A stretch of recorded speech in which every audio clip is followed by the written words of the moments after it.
എല്ലുമുറിയെ പണിയെടുത്താൽ പല്ലുമുറിയെ കഴിക്കാമെന്നാണല്ലോ, അങ്ങനെ തന്നെ ആണല്ലോ അല്ലേ. സോ ലാസ്റ്റ് വീക്ക് എല്ലുമുറിയെ പണിയെടുത്തില്ലെങ്കിലും പല്ലുമുറിയെ കഴിക്കാൻ പോയത് ചായക്കാരിയിലോട്ടാണ്.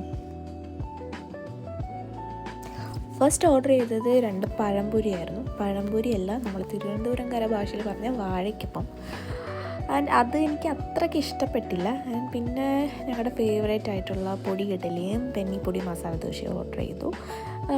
എനിക്ക് ഏറ്റവും ഇഷ്ടം ഇവിടുത്തെ പൊടി ഇഡലിയാണ്. ഞാൻ എപ്പോൾ പോയാലും അത് ഓർഡർ ചെയ്യും.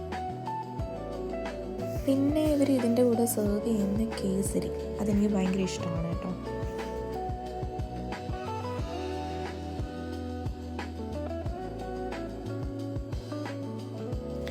ആൻഡ് അവിടെ നിന്ന് ഒരു കുൽഫിയും വാങ്ങിച്ചു. അത് അവരുടെ തന്നെ ബ്രാൻഡിൻ്റെ കുൽഫി ആയിരുന്നു, ചായക്കാരിയുടെ.